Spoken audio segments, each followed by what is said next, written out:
Today is Tuesday, October 19, 2021. Roland Martin Unfiltered on the Black Star Network, coming to you live from Atlanta from the Operation Hope 8th Annual Hope Global Forum. Coming up on today's show, as the U.S. Senate is getting ready to vote on the Freedom to Vote Act, the voting rights bill, the Republicans are promising a filibuster tomorrow.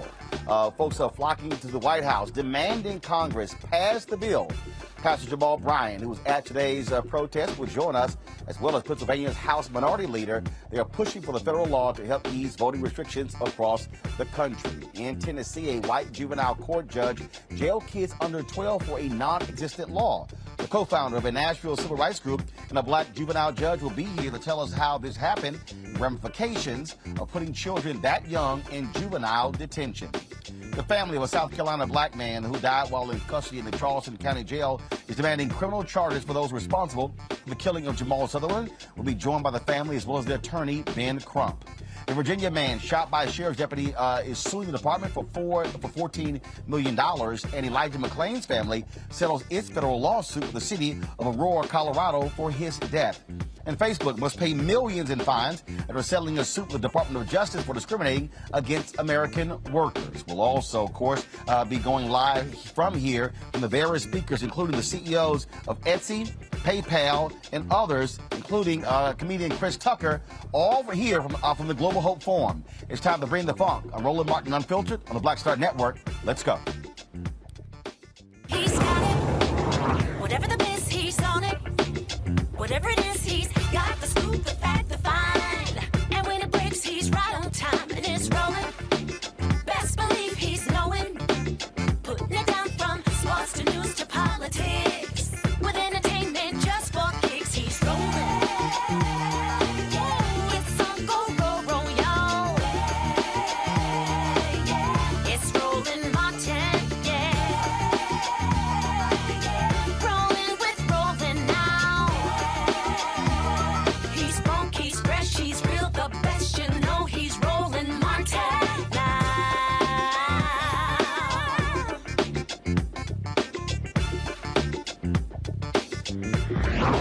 Martin.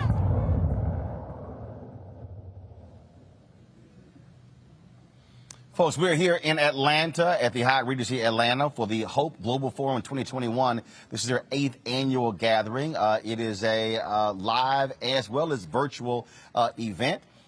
Inside right now, the program has just started. Let's take a look at the stage on the inside. Again, they limited this to about 300 people as a result of COVID. And so it is just starting. And so what we're going to be doing is dipping in and out of the program there. Let's just do this right now. Let's go live to the room, and then let's hear what they're saying there inside at the beginning of the Hope Global Forum 2021.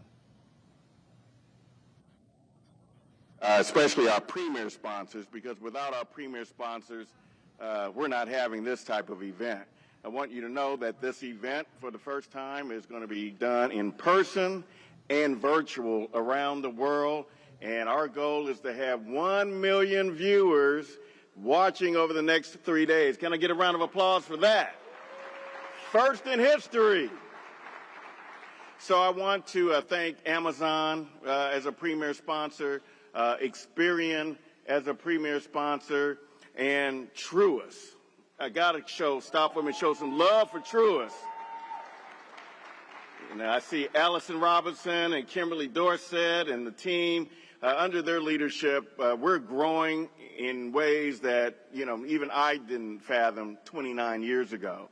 And so the fact that we are going to be opening 50 locations throughout the United States with truists being supported by 1,000 bank branches to provide financial wellness to people in our community is very exciting. And so I want to give a shout out to truists and the truist family.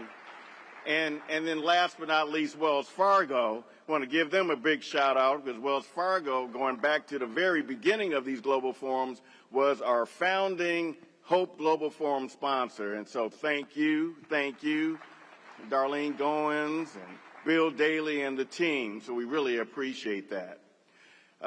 As I introduced to you a wonderful person, but also a person that's been serving as Masters of Ceremony for many years with Operation Hope, I have to just take a moment to brag about how she has inspired, my daughter, Evan Robinson, who recently was nominated as an Emmy for a documentary that she did with Ambassador Andrew Young on the 60th anniversary of St. Augustine. And so Maggie was such an inspiration in her role as a journalist. And so, Maggie being an award-winning broadcaster, she's been in broadcasting for over 49 years. She was born and raised in the great state of Kansas, which is where my people are from, Fort Scott, Kansas. And she attended the University of Kansas, go Jayhawks. And that's where she majored in radio and TV and film.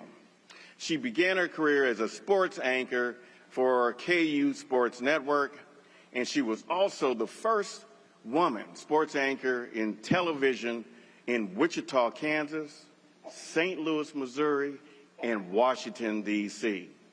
Now, some of her career highlights include squad room secretary on Again, we'll dip back into the room there where we're starting off the Hope Global Forum 2021. Let's talk about the battle for voting rights in D.C. First of all, Majority Leader Chuck Schumer says that he is going to bring to a vote tomorrow the Freedom to Vote Act. But GOP leaders are making it clear they're going to filibuster. The Freedom to Vote Act would enact the following provisions: make Election Day a public holiday, require same-day registration at all polling locations by 2024, ensure at least 2 weeks of early voting for all federal elections, protects election officials from undue interference, allows voters to present a broad set of ID cards for in-person voting, also bans partisan gerrymandering. Now, today, several human rights groups protested in front of the White House demanding passage of the sweeping voting legislation. Press Secretary Jen Psaki said the president has measures in place to push forward the landmark bill. The president called both Senators Warnock and Padilla yesterday to convey his commitment to getting must-pass legislation through that will protect Americans' constitutional rights from the systematic assault that Republicans have been mounting in state legislatures across the country based on the big lie. All right, folks, joining me right now are two of the folks who participated in today's protest. Pastor of New Birth Missionary Baptist Church, Senior Pastor, Reverend Jamal Bryant. Also, Pennsylvania House Democratic Leader, Representative Joanna McClinton of Philadelphia. Glad to have both of you with us. Pastor Bryant, I want to start with you. Look, we've seen all of this. We've seen protests. We've seen people go to jail demanding this. The question still is, will you have the Democrats? Are they going to vote to end the filibuster? At the end of the day, you don't have 10 Republicans who are going to support this. You have to end the filibuster in order for this bill to pass.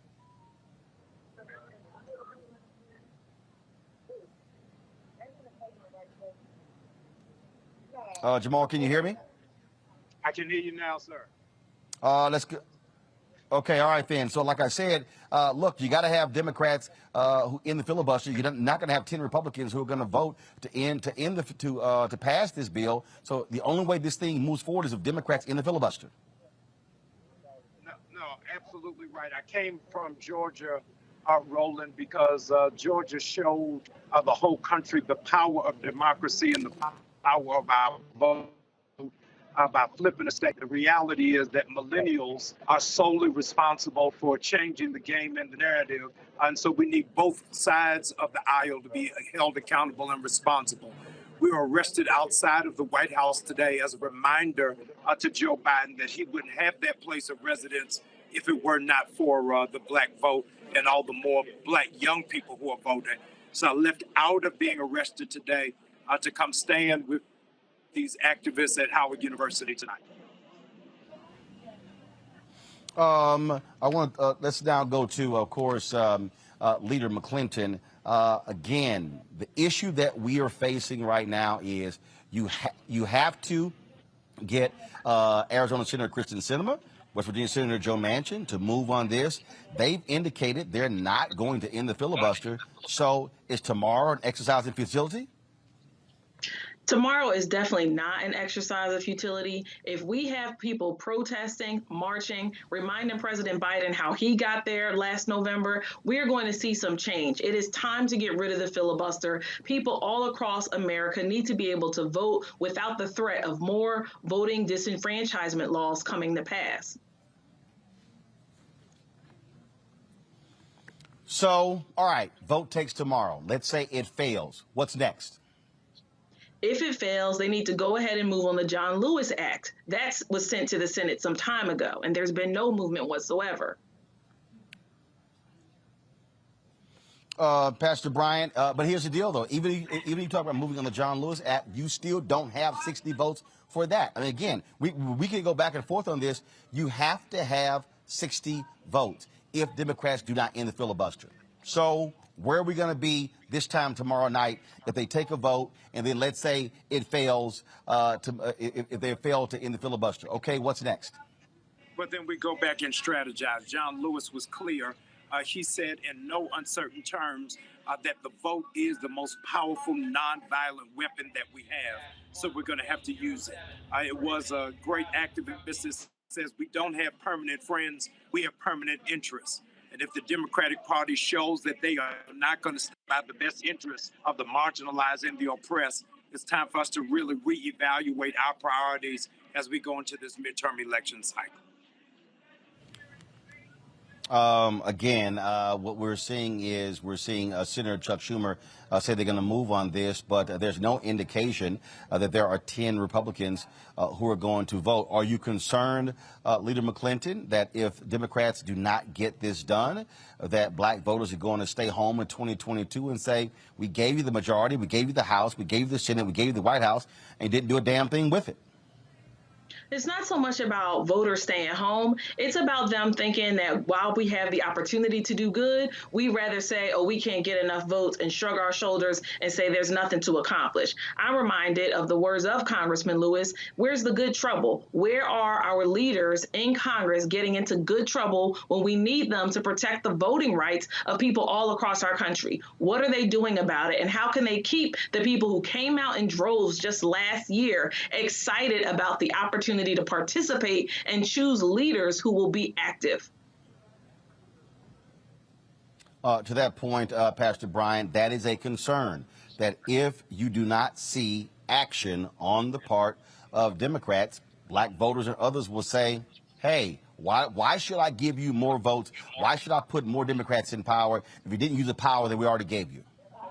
That is a real concern, Roland. What a lot of people don't know is that we had in Georgia, more people came out to vote for the special election in January than came for the presidential election in November. And those are young people who were giving democracy a chance and an opportunity, and we can't fail. Reverend Jesse Jackson used to always say, there's never been a battle we fought that we showed up to. This cannot be the exception for that. We've got to show up and we've got to keep swinging. This is not going to be a knockout, but it is a major punch. All right, then. So I certainly want to thank both of you. I want to thank the students at Howard University, all the folks who have been out there protesting today. Tomorrow, the National Coalition of Black Civic Participation, they're going to have a protest in front of the Supreme Court. We'll be live streaming that right here on the Black Star Network. So please, folks, be sure to check that app. 2 p.m. tomorrow We'll be streaming that while we're here at the Hope Global Forum. We'll be doing that as well back there in D.C. And so, folks, thank you so very much for joining us. Let's go to Texas, where a group of civil rights organizations have filed a federal suit over the state's new map for U.S. House of Representatives. Now, the suit claims Texas Republicans are purposely diminishing the power of minority voters, particularly Latinos. Texas received 2 new House seats after the 2020 census due to rapid minority population growth. In fact, 95% of all growth in Texas is a result of non-whites. Yet the seats in Houston and Austin will give the Republicans an advantage over the Democrats. Let's go to my panel. Dr. Mustafa Santiago Ali, former senior advisor for Environmental Justice, EPA. Benjamin Dixon, host of the Benjamin Dixon Show podcast. Kelly Bethea, communication strategist. Ben, I want to start with you on this particular point here. This is white Republicans trying to use their power to hold on as much as they can. They've been getting crushed in the suburbs, and so what they have been doing is basically stripping minority votes left and right. This map absolutely disenfranchises minority voters. Absolutely, and this is another reason there has to be action taken on the federal level. We've seen gerrymandering throughout American history, but it is getting to a point where it's blatant and it's so much more out of control. And we've seen this happen in South Carolina. We've seen this happen in South Florida. When there's an opportunity for Republicans to hold on to power, there's no rule that they won't break. There's no district that they won't crack. They will do everything that they possibly can in terms of gerrymandering the map to hold on to power. And we have to have action on the federal level, or else we're going to continue to suffer like this. And that point there, again, what we're looking here, Kelly, the lawsuits. They're going to matter. And so the law is created for civil rights under law. You're also talking about Mark Elias. You're talking about NAACP, LDF. But the problem is, if this thing goes to the Supreme Court, you got a 6-3 conservative majority on the Supreme Court, which is why the For the People Act is so important to deal with this. Exactly. And it all honestly goes back to, ironically, why voting matters. We are more or less in this mess on a federal level because people thought that their vote didn't count. And that's why we have a conservative majority on the Supreme Court bench. That's why we are, on the verge of having a Republican majority in the House if people don't vote in this midterm election come next year. So when I see stuff like this happening in Texas and other states in which, minorities, Black people, Latinx, and others are just so disenfranchised by way of, frankly, the new minority holding on to power by any means necessary, cheating by any means necessary, frankly, that it's because of people thinking that their vote doesn't count. Mustafa? I mean, we've got a situation right now where we're starting to move in the direction of a new South Africa, an apartheid-esque system, where you'll have the majority of folks in this country who will be of color, but the smaller minority will actually be the ones who are holding power. We've been talking for a number of years now on this show and trying to get people to pay attention to the courts and why your vote is so important in relationship to the individuals who sit on a number of different courts. So we now see it playing out. And we also got to call out the fact that we continue to have folks on Capitol Hill who refuse to stand up and do the right thing. You got all these folks who want to call themselves moderate Republicans.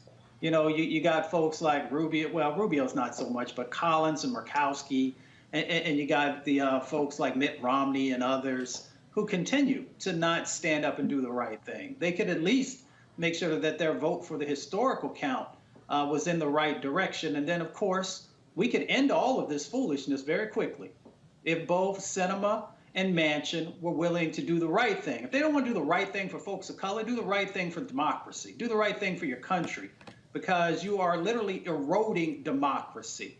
And you're moving in a direction where people's vote won't even matter anymore if we continue to have all this redistricting and gerrymandering and all these other types of things that continue to whittle away people's power, legitimate power. So we've got a bunch of folks who need to stand up and do the right thing. And if they don't, I don't care who you are, we should vote them out. All right, folks, hold tight 1 second. I got to go to a break. When we come back, we'll talk about a ProPublica story out of Tennessee that is very strange, where a judge is sending Black kids to prison unnecessarily. Folks, we are broadcasting live from the Hope Global Forum here in Atlanta. We'll be back on Roland Martin Unfiltered right here on the Black Star Network in a moment.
Betty is saving big holiday shopping at Amazon, so now she's free to become Bear Hug Betty. Settle in, kids. You'll be there a while. Ooh, where you going?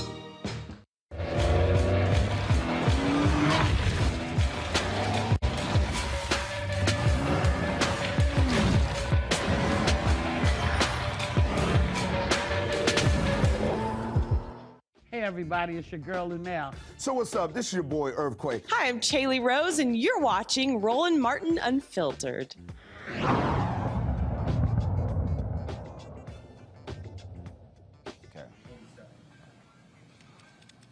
All right, folks. So we are here. We are here at the Hope Global Forum 2021.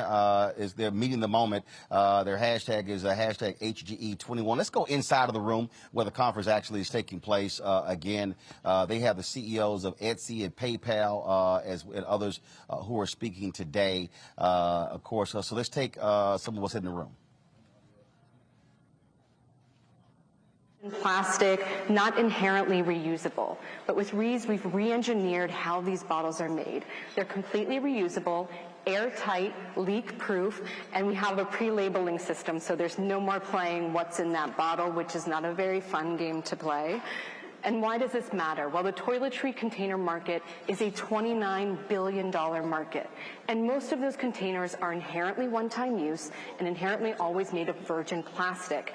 But we know consumers today want to pay for sustainable products, and they want to buy from companies making a positive environmental impact. Not only that, but we are here in person today, and I know Lance said that before. This is incredible. For me, it was one of the first trips I've taken since the pandemic, and getting on that Delta flight felt so good. And we know people are ready to take vacations again.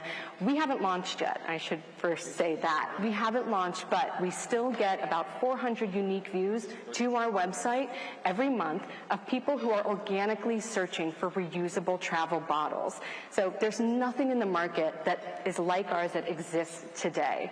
So like I said, we'll be launching later this year, and we were lucky enough to be part of the 2021 Sephora Accelerate. So we'll be launching in Sephora next year, and I'm so excited about that. And as a pre-launch brand, to have secured your first retailer and distributor is just an amazing feat, something I'm very proud of. The key to our success with Sephora is partnerships. So working with brands like Briogeo, Verb, or Supergoop with products that people already know, they already love. Program. We have a simultaneous feed happening right now on Black Star Network and our YouTube channel. So the show is going on, plus we have the feed going of the Hope Global Forum, so you can actually watch either one. Let's talk about what's happening in Tennessee, where an investigative report by ProPublica and Nashville Public Radio found the Tennessee juvenile judge has been charging and imprisoning children for crimes that do not exist. Judge Donna Scott Davenport, the first and only Rutherford County juvenile judge, was elected in 2000. As a judge, she's unlawfully jailed hundreds of children, and Rutherford County has settled a class action lawsuit for $11 million for improper handling of juvenile cases. Joining us now from Nashville is Charlene Oliver, co-founder and co-executive director of the Equity Alliance, as well as Judge Sheila Calloway, a juvenile court judge in Davidson County, Tennessee. I want to first start with you, Charlene. How in the hell could this happen?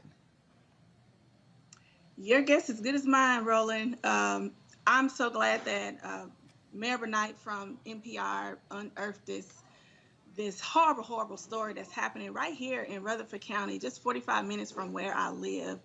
And my question is, where is this probably happening in so many other places across Tennessee and across the country, and we don't even know about it? And this is just an egregious, horrible act and a crime for her to be jailing Black kids inappropriately and illegally, making up crimes. Basically, everyone turned a blind eye to their moral compass and said, we're just going to go along to get along and let this judge do what the hell she has been wanting to do since she's been in this seat. Okay, so is there a state investigation? Are folks looking into her actions? Is she facing any sort of penalty? Not at the moment. So right now there is a civil class action lawsuit that some of the families have filed. They're asking for more families to come forward to join that lawsuit. There is a change.org petition asking for her removal from office. The governor has asked the Board of Judicial Conduct to review her behavior, but that's not good enough. We need her to go. We need her to be unseated. We need her to be removed. We need her to be criminally charged. So that's what's happening. And look, this has been happening since 2016 is when the incident happened. And the community has been outraged ever since then. And we need more action. Right now, reviews and reports are not cutting it. Absolutely. This is just, it's just startling. A lot of people have been talking about this on the social media. Judge Calloway, you can't talk specifically about this case, but in terms of the leeway, what is the leeway that juvenile court judges have? And is this particular issue, is this sparking an examination of the entire system? In Tennessee, we do have a lot of leeway as a juvenile court judge in determining who should be held in a detention facility and who should not. And there has been some juvenile court reform that looked into the practice starting probably around 2017, 2018. And as part of that reform, there were very strict guidelines of who should be held in detention and who should be not. And, we as judges have to recognize and understand the psychological damage that we can do when we wrongfully or when we lock up youth that probably should be diverted from the court system. There are so many studies about how harmful it can be when you lock or detain youth in a detention facility, particularly if it's for a minor offense. What the studies also show is that the more you divert youth from the criminal system is the more likely that they'll never, ever come back into the system at all. And so, like in Davidson County, we have a very strong practice of diverting as many youth as we can from being a part of the detention facility or a part of the court system as a whole, because we recognize and understand that that's what's going to keep our youth out of the system. And so, yes, there is a lot of leeway, and more of the judges, particularly judges in Tennessee, should definitely follow in the Reform Act and to make sure that we're doing everything we can to keep youth out of the system versus placing them in the system. Charlene, what is happening with activists and others? What are state lawmakers saying? Because this has certainly caused lots of controversy all across the country. Absolutely. So the activist community, the faith community has been rallying around this issue Our state legislators have come out and spoken out against this, even from the beginning when word first got out that they were arresting kids back in 2018. The community's been all over this. And this is just inhumane. This is unconscionable. What this judge has been able to do is to basically skirt the law and create her own system, her own filter system of how she is arresting and jailing children.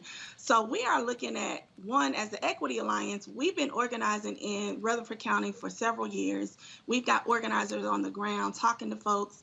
And what we're looking to do is, she's up on the ballot in 2022.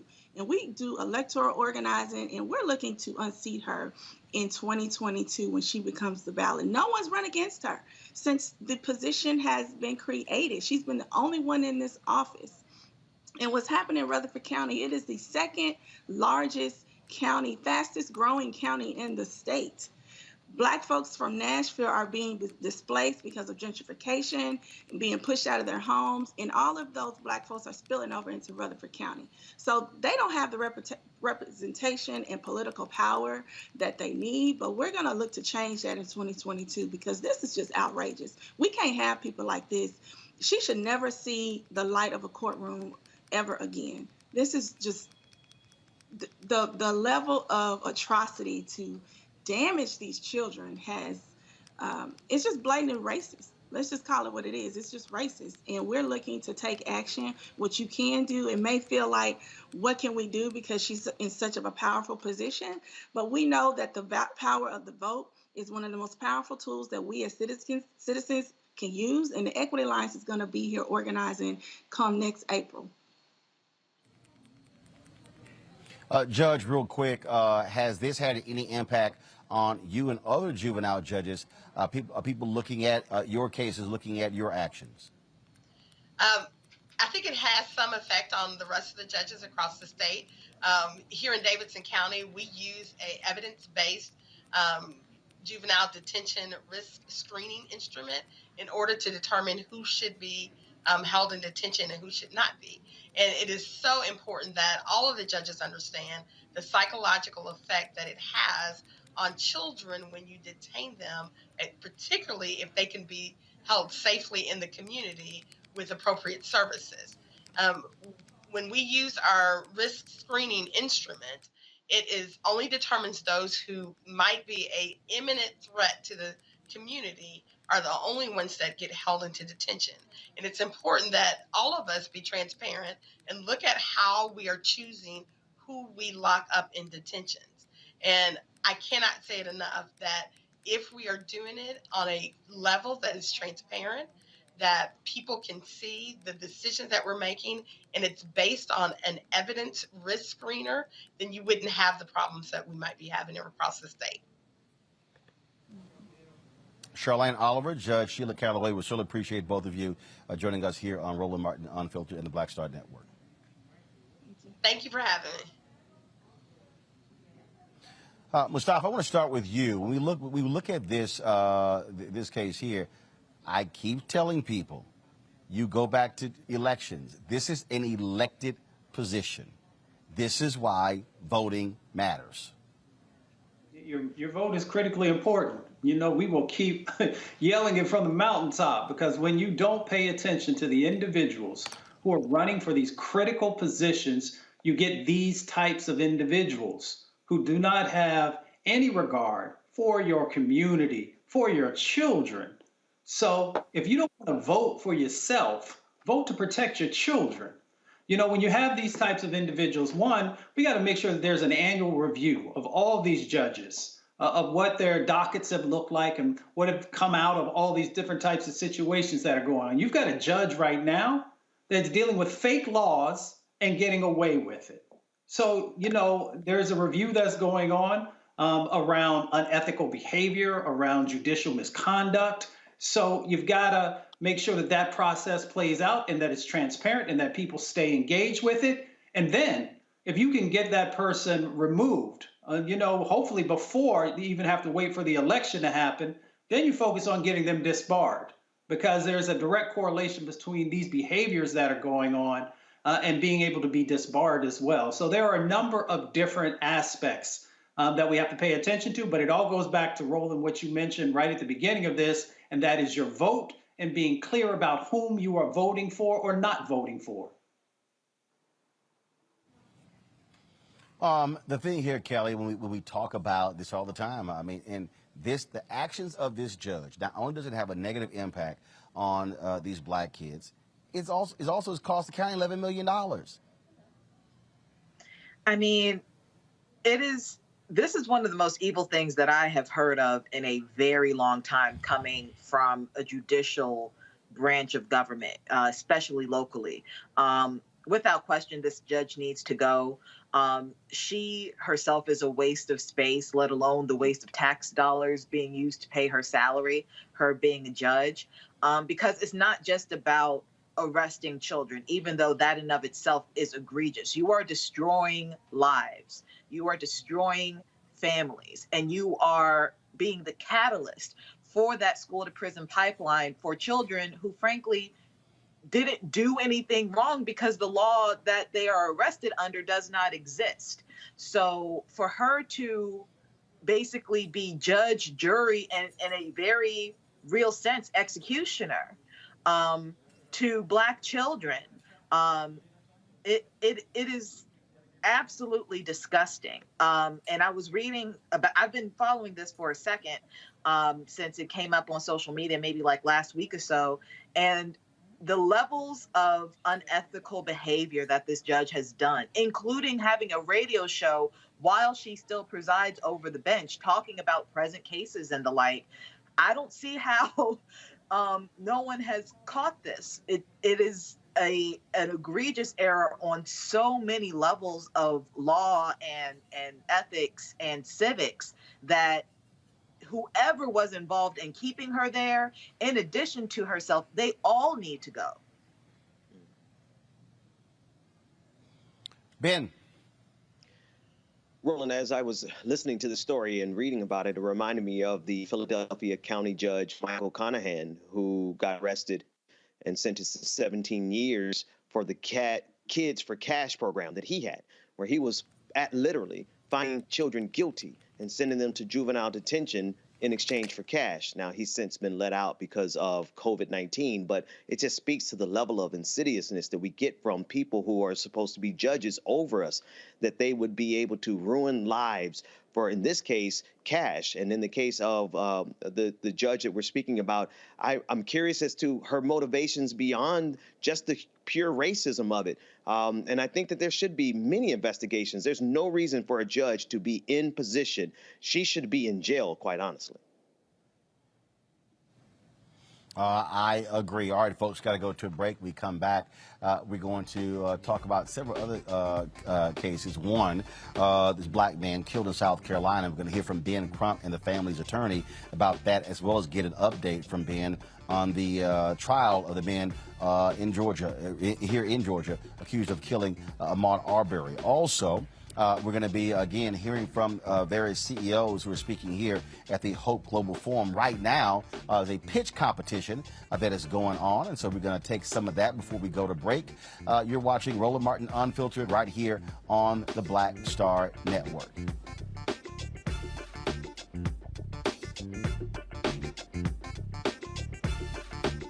That is an excellent question. When I developed these pants, I realized there was a twofold problem and a twofold solution. First, oh, that spin class was brutal. Well, you can try using the Buick's massaging seat. Ooh, yeah, that's nice. Can I use Apple CarPlay to put some music on? Sure, it's wireless. Pick something we all like. Okay, hold on. What's your Buick's Wi-Fi password? Buick Envision 2021. Oh, you should pick something stronger. That's really predictable. That's a really tight spot. Don't worry, I used to hate parallel parking. Me too. Hey. Really outdid yourself. Yes, we did. The all-new Buick Envision, an SUV built around you, all of you. Once upon a time, there lived a princess with really long hair who was waiting for a prince to come save her. But really, Who has time for that? Let's go. Feeling myself. I'm feeling She ordered herself a ladder with Prime one-day delivery, and she was out of there. I want some hood girls looking back at it and a good girl in my tax bracket. Now, her hairdressing empire is killing it. And the prince? Well, who cares? Prime changes everything. Peace and love, everybody. I'm Purple Wonder Love. Hey, I'm Donnie Simpson. What's up? I'm Lance Gross, and you're watching Roland Martin Unfiltered.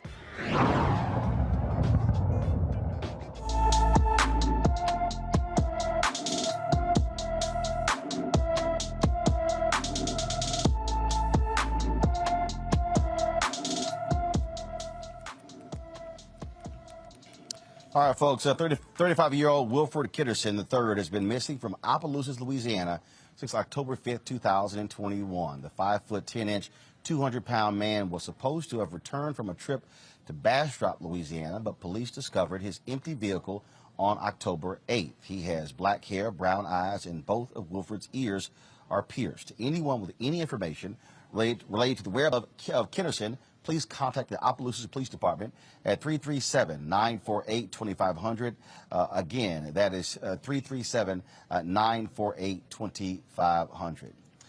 Folks, yesterday, retired General Colin Powell passed away. And again, there have been a number of folks who have spoke about his life, legacy, and career. Today, President Joe Biden spoke about Colin Powell and what he meant to the nation and the world. But I became friends with Colin Powell, who we just lost. Think of where Colin Powell is, not only a dear friend and a patriot, one of our great military leaders and a man of overwhelming decency.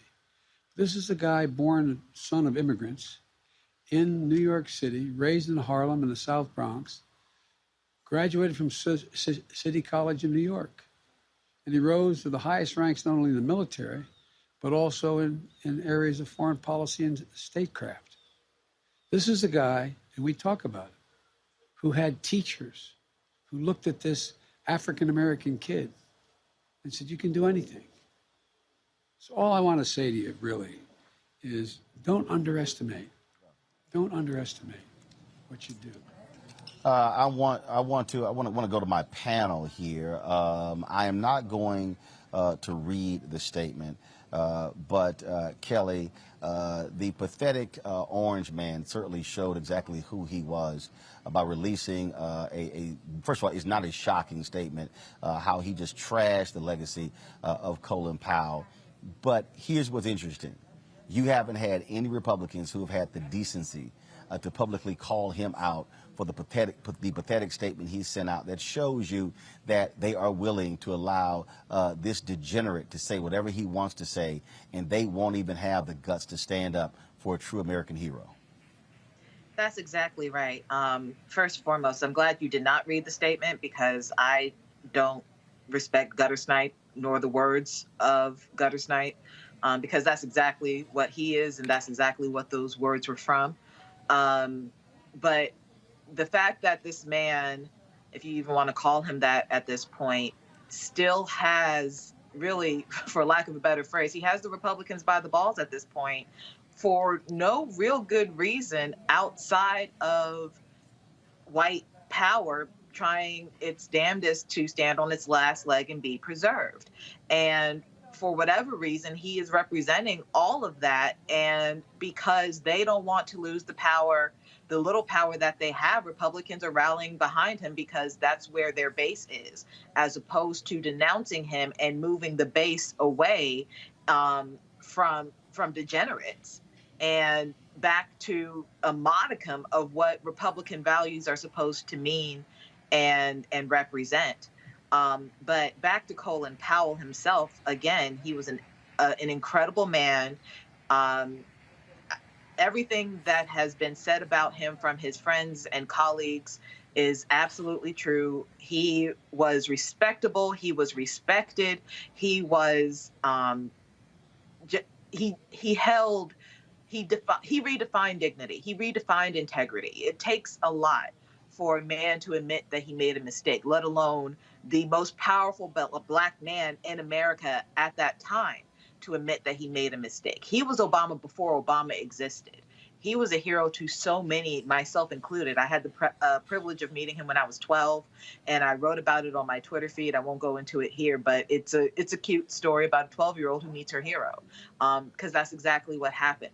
So I would like for myself and others to remember him for who he was. He was a general, he was a hero, he was a diplomat, he was a father, he was a husband, and he was a friend.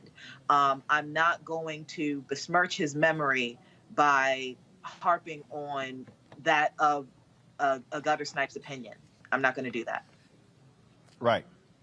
Well, again, it goes to show you, Ben, how the Republican Party has no decency, has no respect for themselves, in that they have not roundly condemned and criticized Donald Trump for being the pathetic man he is, based upon what he had to say about Colin Powell.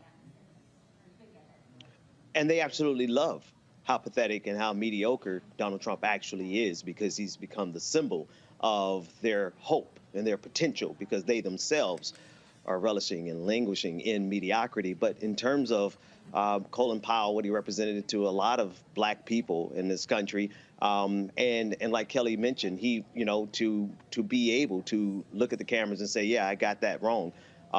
It's a significant thing, but it is also indicative of the fact that he was willing to fess up and face his role in the Iraq War. And that is a part of his legacy, the willingness to look at it and confront it.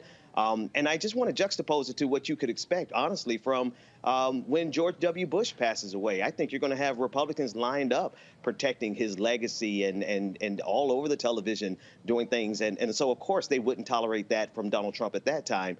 And so we just have to look at what they're tolerating at this moment. It shows you how this party has no morals, no values, no principles, no convictions, Mustafa, that they would not protect one of their own, a man who was Republican, a man who worked for 4 presidents, a man who is indeed a real American hero, that they would just allow this thug to say whatever he want to say and not come to the defense of Colin Powell. Yeah, it's amazing. Colin Powell was a great man. And it's the difference between greatness and being average. Ben said mediocre. I actually like that word mediocre, because when you look at Colin Powell, he wasn't born with a silver spoon in his mouth. And when the country called him, he responded affirmatively. He showed up. When Donald Trump, who was born with privilege, was called to serve, he ran in the other direction. He had bone spurs, and he played sports, in college. So everyone knew that he was faking.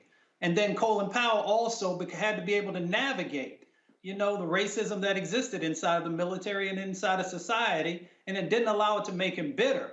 But what he did do was get focused, and he made it to the highest levels, and then he began to make sure that he was opening doors for others. And then I didn't really come into his circle until he started working on education with young people. And I had a chance to be a part of some of the work that went on in that space. So again, it's the difference between greatness and being average. And for the Republican Party to not completely, not only protect him, but uplift him and embrace not only the greatness, but also just that he was a true American story, shows their lack of vision, and it also shows their lack of courage. All right, folks, so tight. 1 second. When we come back, we're going to hear from attorney Ben Crump and the family of a South Carolina man killed in custody of folks at a jail there. And also, we have more from the Hope Global Forum here in Atlanta, the 8th annual Hope Global Forum. Right now, what's taking place in the ballroom is a pitch competition. And so we're going to go to break, take some of that, and then we'll come right back here at Roland Martin Unfiltered, right here on the Black Star Network. Good evening, everyone. Good evening, everyone. Good evening. Thought I was in here by myself. I'm Chris Ray, International President of Phi Beta Sigma Fraternity Incorporated.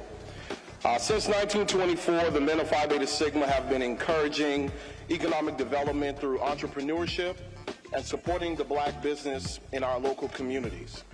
For almost 100 years, With over 600 chapters that span the globe, we have reached over 1 billion people with our message of economic social justice. Our partnership with Operation Hope is a match made in heaven. Phi Beta Sigma has committed to helping Operation Hope meet the goal of 1 million black businesses through our national North American network. We are committed to helping level the playing field for black entrepreneurship, making sure that when someone wants to start their own business, they have the support they need so that they are not locked out of the American dream because of the color of their skin. Phi Beta Sigma men believe in the power of entrepreneurship, and we are ready to build 1 million black businesses. Let's go build. Thank you all so much.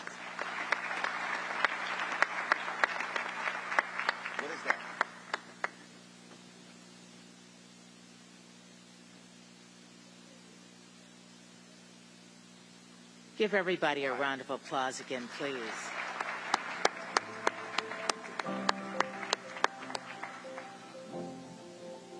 So they just told us that? I just have a couple of announcements related to 1MBB and wanted to come up here and thank this audience and thank you all for being here and supporting these wonderful people. This is an amazing opportunity for them, and it takes a lot of courage to come up here and talk about this. 1MBB has had an amazing journey over the course of this year, and we have really focused this year on infrastructure building, and we're so excited to announce that this will not be our first pitch competition. This will be one of many pitch competitions. So we will have another pitch competition coming soon in 2022, as well as an incubator program. We're so excited.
Maureen is saving big holiday shopping at Amazon, so now she's free to become Maureen the Merrier.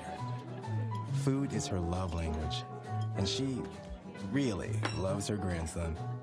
Like, really loves. Yo, it's your man Dion Cole from Blackish, and you're watching Roland Martin Unfiltered. Stay woke.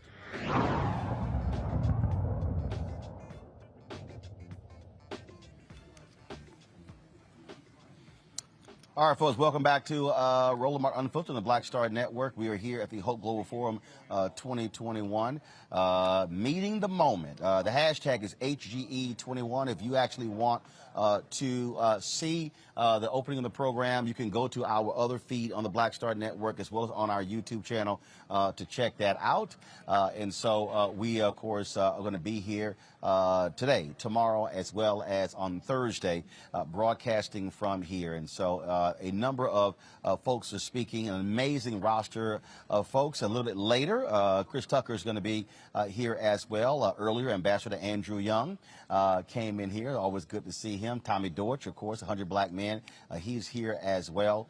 And what they've done this year, because of COVID, they've limited the attendance to 300 people. COVID protocols all around here as well. But we're certainly glad to be here, to be back here in Atlanta for the Hope Global Forum. Folks, let's talk about what's happening in Aurora, Colorado, where Elijah McClain's mother has settled her federal lawsuit with the city of Aurora, Colorado, for the death of her son. Now, the suit claimed McClain's civil rights were violated when he was placed in a chokehold, handcuffed, and injected with ketamine during an encounter with police and paramedics a couple of years ago. He went to cardiac arrest 7 minutes later. In September, 3 officers and 2 paramedics were indicted by a grand jury for manslaughter, criminally negligent homicide, and several other charges. But again, they have settled that particular lawsuit. In Louisiana, state police have released the name of the Grambling State shooting suspect responsible for killing 1 person and injuring 7 others over the weekend. Officials say Jatavius Carroll, also known as Rabbit, is wanted for second-degree murder, attempted second-degree murder, and possessing a weapon firearm on school property. The shooting happened around 1 a.m. Sunday on the campus quad of the Hbcu during the school's homecoming weekend. The person who died wasn't enrolled at the school. The only victim, who was a student, was treated for injuries that were not life-threatening. And so, we hate to hear that happening on the campus of Grambling. It certainly is a sad story there. One of the things I wanted to talk about, folks, again, like I said, we are here at Hope Global Forum. Tommy, step over, please. Hope Global Forum. We're talking about,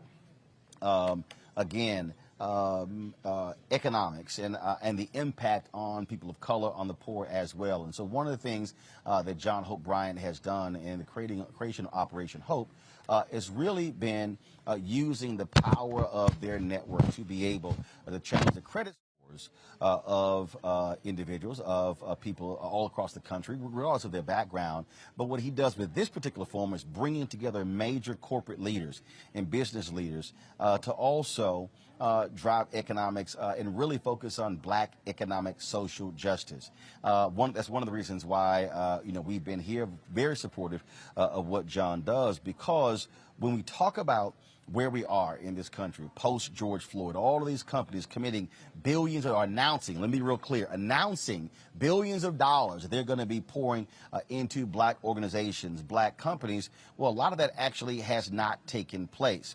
And so we had John on our show earlier this year talking about the effort that he's working with Shopify to stand up 1 million black-owned businesses, getting them online, being able to showcase their products and things along those lines. And so here at the Hope Global Forum, you have, and it's really modeled off of Davos. And what happens with Davos, you got all the billionaires and the other folks who go to Switzerland, and they're there, talking about economics, flying in on their private planes. And so what this is about is being able to bring these other corporate leaders to talk about how they're going to help the poor and the disadvantaged. And so this is the 8th annual one. Tommy Dortch, he, of course, 100 Black Men, entrepreneur here in Atlanta. We, of course, had him on the show. We were here a few weeks ago at Dikembe Mutombo's house. Tommy, always good to see you, man. Always good to see you, my leader. I appreciate you continue to tell the truth and be unfiltered. That's the only way. That's the only way. And we did not email each other to rock cobalt blue at the conference, but we definitely got it. For folks who don't quite understand Hope Global Forum and really what this means, I've had some people say, "Oh, this is just giving some folks a pass." No, John is really pushing these companies, pushing these leaders to say, you should be doing more with the billions that you have in capital to be able to invest in black-owned and minority-owned businesses. Well, John's the truth. When you look at what he's been doing in our schools, teaching our young people first the importance of savings and the value of their credit, what he's done in helping families and those in challenged communities to build their credit ratings so that they understand that's a part of life. And then what he's doing in getting these corporations in to make sure that they're corporately responsible. John has done a phenomenal job. And what he's done with Operation Hope, I agreed, and I've been cutting boards. I agreed to serve on the South Eastern board because of the great work he's doing. We have a partnership on this whole piece on the 1 million black businesses to try and help businesses grow and get them in. So John Bryant and Hope has been there, and this global conference brings it all together, the international connecting with us locally. And so I can say that this is not for show. If you look at everything he's done over the years, John Bryant and Operation Hope has been in the center of our community, home ownership, So for those who are not here, they're missing out on a great opportunity, because what I can tell you, John and Operation Hope is here for making sure our communities are uplifted. Well, first of all, for those who cannot be here, we're live streaming this. It's available on the Operation Hope channel, on their social media pages. It's on our Black Star Network, our pages as well. The thing that I have been very particular about, aggressive about, and folks, you know, y'all have seen it. Thankfully, you've seen ads that we've been running from Nissan, from Amazon, from Buick. We'll be soon starting with Verizon. They're going to be sponsoring our marketplace segment, and as well as our tech talk segment here in the fourth quarter. Is challenging these companies when it comes to black-owned media spending. And the thing that we have seen after the death of George Floyd, all of these companies, they put press releases out and made all of these announcements. And when General Motors made their announcement, and I told them point blank when I met with them, I said, I am not going to praise you for press releases. Right. I'm going to praise you for direct deposits. And I think one of the things that we have to do as African Americans, we've got to hold off on giving folks pats on the backs and awards and presentations and shout-outs until they do the work, as opposed to the announcements. They made commitments of billions of dollars. They have 30 to 50 billion. And I don't think they've exceeded 150 million. And so when you look at that, so we're talking with all the HBCUs about the keepers of the promise. We have got to stop in the African American community of giving our money away and people not giving us return on our investment, because we're investing in these companies. I mean, it was amazing, and I was disappointed, even though one of my friends, a CEO, gave $100 million and told him to use it any way he saw fit. That's bull. That is not something that shows true commitment to the African American community and underserved communities. I'm happy for my friend who got the $100 million, but think about all of the great organizations. And Roland, you've been on point. I mean, when we find some wrong, we send it to you because we know you're going to do it, and then we make sure we check on these corporations. They should be investing in you and investing in people like you who are putting the word out in the street, who can share it. But these companies talking about it's not what they say, it's what they do. Well, look, you talked about that, and I did a whole deal on it, and I text Van. I'm supportive of that. That's not a problem. But here's what I said: Amazon spends, and I appreciate them being one of our advertisers. They spend $20 billion a year on marketing. Right. If black-owned media got 10% of the annual spend, that's $2 billion. Right. That would completely change black-owned media. That's just one company. Right. That's just one company. And the return that they would get from doing that. There you go. And that's the thing. They're putting money in all these other companies. They're creating all this crazy advertisement. Some of it is stereotypical advertisement to try and get black folks in. But you know, for me, I'm going to my black media. And just as with the black banks, we used to have about 85 black banks in this nation. We're down to 18. And that's because, again, when we have these MOUs and when we have these challenges of people, what's not happening is, and this is what Operation Breadbasket did, what they did is they mandated not just you hire African Americans, not put them in senior positions, but they also said you must deposit money in black banks. It was a part of the negotiation. And see, what I have been saying to people, and I got people out there, mad at me, oh man, you just trying to get money for yourself. I said, no, it has to be holistic. We want you to hire black folks, promote black folks, have black folks on the board, invest in black media. We want you to work with other black companies in terms of your suppliers, but also we want you depositing those resources in black banks. Now all of a sudden it's a 360-degree economic impact for African Americans. And they keep recycling the same people on the boards, and many of them, it is not about what they're representing for us. They get in there, and you don't have the voices who are saying, well, you should do this. This is not right.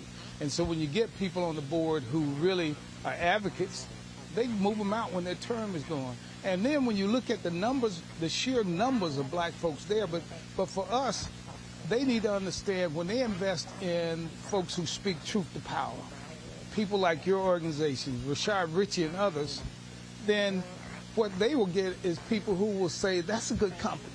because that company is not trying to filter. That company is not trying to. Oh, I already get it. Oh, Roland, we need brand safety. You're sort of controversial, and I'm like, well, y'all damn sure don't. I saw a City commercial on Fox News. Right.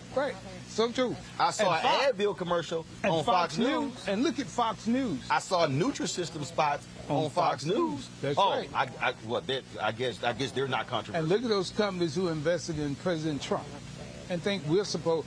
They're companies that I know who spoke out, who were with President Trump. I haven't spent another penny with them in 4 years and don't intend to, because as black people, with our 1.3 trillion or whatever, we got to start making our money work for us and invest in those who are concerned about us. And so that's why when these companies come out and do all those announcements, the issue is you made your money off of us. Right.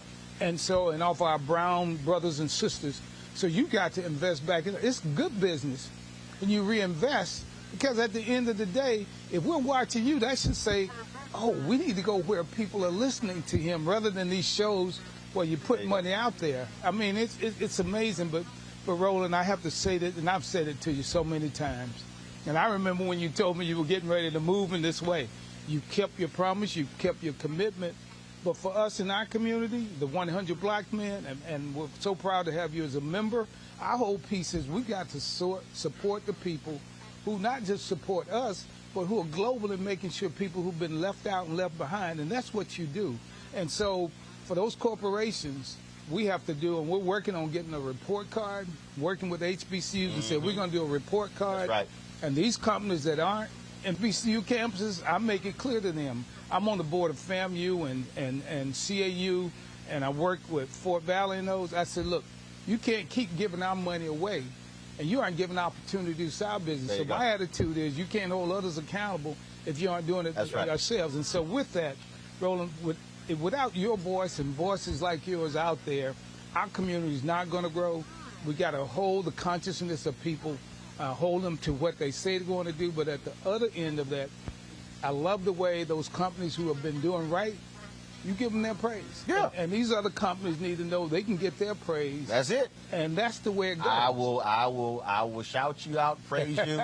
But like my girl, like she said, but in the color purple. Until you do right by me, that's so true. I will call you out. Tommy, always good to see you, baby. Always appreciate it. Thanks brother. a bunch. And keep on being unfiltered. Yes, sir. That's how we're going to do it. I'm going to go back to my panel here. I want to bring in Ben Dixon. I want to start with you, Ben, on this point. We have a segment called Where is Our Money? And just a moment, we're going to be talking with attorney Ben Crump as well. And with a segment called Where's Our Money? And we talk about hashtag Black Economic Social Justice.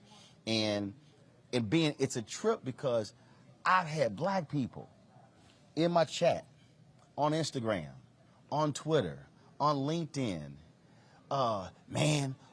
You just trying to get yourself paid.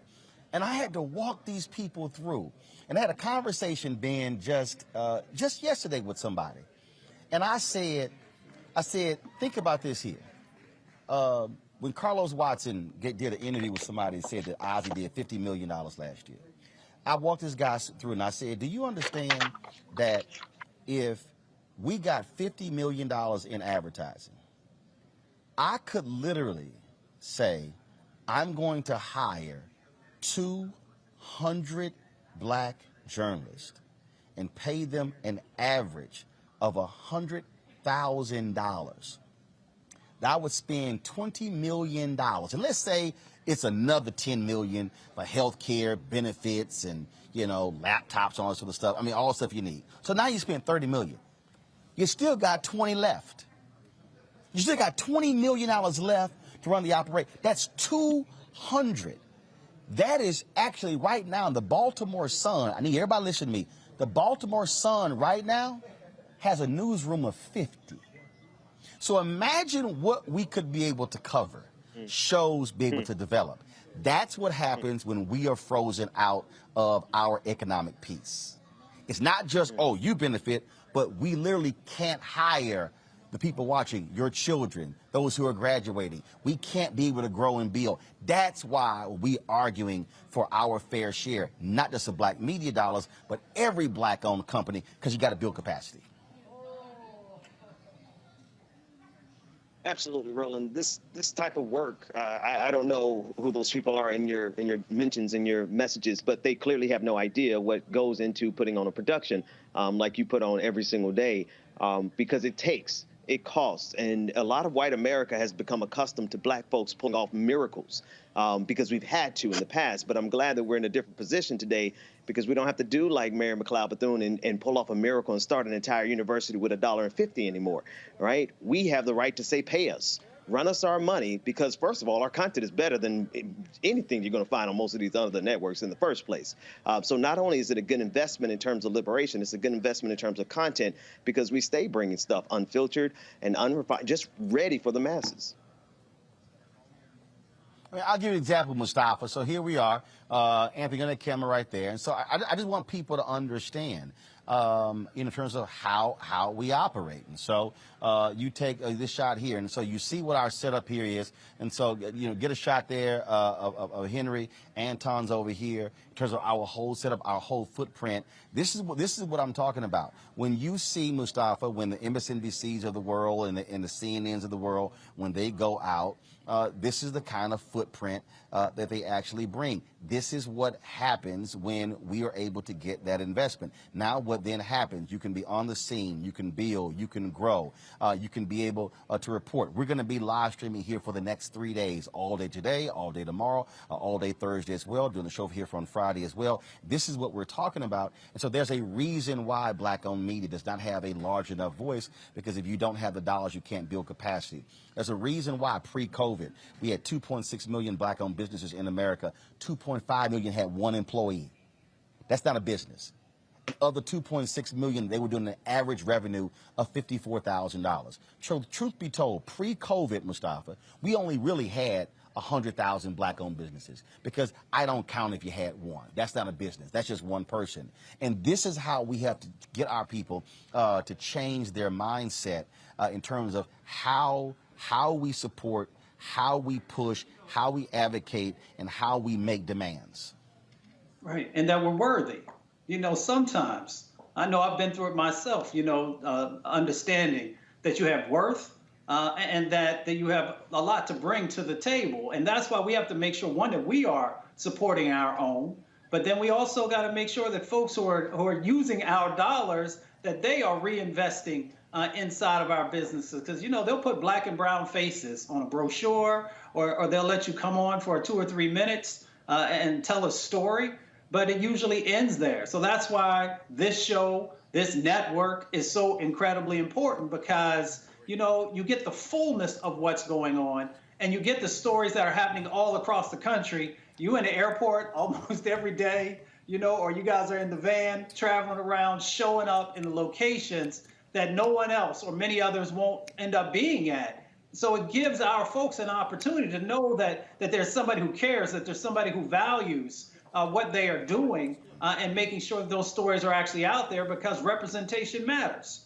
So having that is critically important. And then that last part that you had talked about before, that Ben touched on also, we've got to make sure that there is a comprehensive strategy for these dollars, all the way from the top, all the way down to the contracting and subcontracting opportunities, all of the marketing and advertising, all the way throughout the chain. We got to make sure that there's real accountability that's in that mix. I now will not go to any place. When people ask me to come, I want to know what your board looks like. I want to know what your senior management looks like. I want to know what your vision statements and your priority setting is. And I also want to know if you are actually investing in vulnerable communities, both from the granting side and the contracting and subcontracting side. And if you're not in the right position, I say call me back in 6 months and we'll talk then and see where you are. And Kelly, what our people have to understand, when we are able to grow our black entrepreneurs, guess what? They can now give back to HBCUs. We can fund our own institutions. We can fund voter registration drives. We can fund all these things, and that has to be the mentality. I mean, look, because of our success last year, I was able to create a $25,000 scholarship at my high school. I would have loved for that to be $250,000 or $2.5 million. But again, I've always saying that the one thing that we have to do for black America is we have to have a massive reprogramming of black America. We have got to stop this nonsense that if we see a black-owned business succeeding, oh man, what is they trying to do? Because guess what? If I'm sitting here, if I can employ 100, 200, 300 black journalists, guess what? That's more than nearly every mainstream media company in America. You can change the whole game, but this has to change for us before this changes. You're exactly right. To Ben's point earlier when he was saying how we need to change our mentality that we have to struggle and struggle is normal. Breaking out of that mentality is incredibly important because when you're talking about, you mentioned HBCUs and giving back to HBCUs, I'm a proud graduate of an HBCU, Bowie State University, and I grew up in D.C., so, Howard's here, UDC's here, so I grew up in this culture of HBCUs, and something that I feel was kind of like intrinsically instilled in us is that there is no such thing as no. Like, you make do with what you have. And through that mantra, we have created brilliance, but we don't always have to just make do. We can now get more because we deserve more. And a perfect example of this is something as small as a TikTok video made by a young black dancer or a young black singer starts a global trend that is picked up by major corporations. But guess who doesn't get any of the money from that? The person who actually created it. So my point being is that's how powerful we are when we don't get the money. Imagine how much power we would have once we not only ask for it, but demand it because we've earned it through our creativity. Yep. Absolutely. Folks, got to go to a break. We come back. We'll talk with attorney Ben Crump and the family of a black man killed at the hands of jailers in South Carolina. It's a shocking story. And that is next right here on Roland Martin Unfiltered, broadcasting live from the Hope Global Forum in Atlanta on the Black Star Network. Back in a moment. Oh, that spin class was brutal. Well, you can try using the Buick's massaging seat. Ooh, yeah, that's nice. Can I use Apple CarPlay to put some music on? Sure, it's wireless. Pick something we all like. Okay, hold on. What's your Buick's Wi-Fi password? Buick Envision 2021. Oh, you should pick something stronger. That's really predictable. That's a really tight spot. Don't worry, I used to hate parallel parking. Me too. Hey. Really outdid yourself. Yes, we did. The all-new Buick Envision, an SUV built around you, all of you. Once upon a time, there lived a princess with really long hair who was waiting for a prince to come save her. But really, who has time for that? Let's go. Feeling myself. I'm feeling She ordered herself a ladder with Prime one-day delivery, and she was out of there. I want some hood girls looking back at it and a good girl in my tax bracket. Now, her hairdressing empire is killing it. And the prince, well, who cares? Prime changes everything. Hi, I'm BB Winans. Hey, I'm Donnie Simpson. What's up? I'm Lance Gross, and you're watching Roland Martin Unfiltered.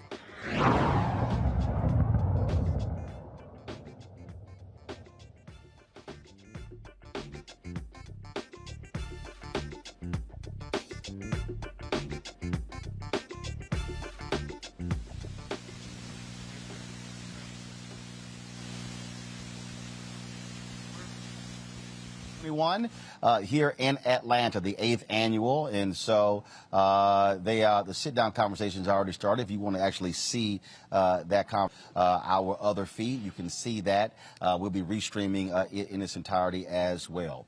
Folks, civil rights attorney Ben Crump is calling on South Carolina, the prosecutor, to revisit the case and criminally charge the 2 jail employees who used a stun gun on a mentally ill black man 10 times and kneeled on his back until he stopped breathing. Jamal Sutherland was killed in January after 2 jail employees used excessive force to restrain him. The employees were fired in May, but Sutherland's family wants criminal charges filed against them. Joining me right now, folks, is attorney Ben Crump, who's representing the Sutherland family. Also joining us is his mother, Amy Sutherland, as well as Deacon James Sutherland. Glad to have all 3 of you. Ben, the employees were fired. Was that it? What else happened? You know, Roland, everybody needs to go see the video of Jamal Sutherland. It is just as horrific as the video of George Floyd. And his last words also was, "I can't breathe." They tased him 10 times, Roland Martin. They held him in a prone position for 5 minutes, even though they had him on. And the rule is once you get them in handcuffs, immediately get them off their stomach because they can't breathe. And not only that, when he said, I can't breathe, they put a spit mask over his head, and then they dragged him out the cell like he was a dog, even though he was already unconscious. And so the solicitor there in South Carolina, who has never, even with Walter Scott, has never charged a police officer for killing a black man. In fact, in the history of the state of South Carolina, a white police officer has never been charged for killing a black man. Let that sink in for a second, Roland Martin.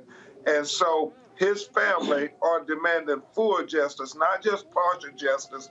The city settled a civil lawsuit for $10 million, but the solicitor refuses to charge these officers even with involuntary manslaughter based on their reckless behavior, not having any consideration for his life or safety. And so his mother, Amy, said with her husband having his birthday today, all they want is justice for Jamal. They don't want no presents. They don't want no gift cards. They don't want any money. All they want is people to stand up and say justice for Jamal Sutherland. Obviously, it is very difficult for us to have to play that video, Amy. I can only imagine having to see it. But as Ben opened, he said, show the video. People need to see what happened to Jamal. They need to understand that what took place was wrong. And in fact, I think part of the problem is that a lot of these folks, they would prefer us not to show these videos because for them it's out of sight, out of mind, which means we don't care. That's right. Amy, you want to tell what the prosecutor told you the first day?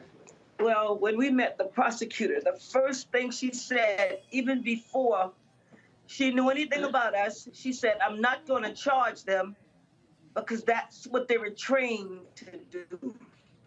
They were trained to murder black men in the state. And the prosecutor says it's okay. See, that's the thing right there that is troubling and is bothersome, Amy, when you have a prosecutor that is protecting a particular system. Here's my position. No, you charge them and you let a jury decide whether that was right or wrong. But when the DA won't even move forward, that's part of the problem. Exactly. And I know Attorney Carl Solomon and I have been saying that whole thing. And Reverend Rivers with National Network here locally said, you can't be the prosecutor and the jury. I mean, if you're going to declare them innocent even before there's an investigation, then why do we even have constitutional due process? I know Attorney Monique Presley would be sitting on her desk screaming that there is probable cause to at least charge the officers. And so Deacon Sutherland and Amy Sutherland, they are just so aggravated at the comments of the prosecutor talking about my hands are tied.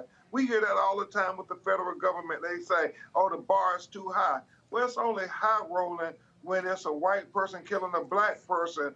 But when it's reversed, they charge brothers and sisters every day with far less evidence than video, and nobody worries about whether we can get a conviction or not. They say we're going to charge them, and we'll let the jury make the decision, like you said, Roland Martin. Deacon Sutherland, it has to be difficult every time you see that video and that you and the family have not gotten any justice for Jamal. Yes, sir, Mr. Roland. We brought in new counsel, which is Attorney Ben Crump. We want to take this case in a different direction to get justice for Jamal. We need the world to see what they did to him and how reckless that they were. That wasn't police work. That was a lynching. That's right. That was a lynching. And what is so egregious about this is that there was a supervisor, a lieutenant, standing there watching the whole time. At what point when was he going to say, hey, that's enough? He did nothing. I mean, they just keep tasing them, Roland. Like, Amy. 45 points. I'm sorry, Ben, go ahead. And they keep tasing them 45 seconds. I mean, 45 seconds, Roland. Can you imagine being on your stomach and they keep tasing you and you're not conscious, you're not fighting anymore, but they keep tasing you. And your only crime is you black and you have a mental health condition. That should not equal a death sentence. And Amy, unfortunately, and this is the thing that, and I have had to talk, I've had to interview Sandra Bland's mother, Eric Garner's mother, Trayvon Martin's mother, Trayvon Martin's father, Michael Brown's mom and dad. And this is a fraternity and a sorority that nobody wants to join. And unfortunately, we continue to see new members every year, every month, every day, because there's a callous disregard for black life in South Carolina and in this country.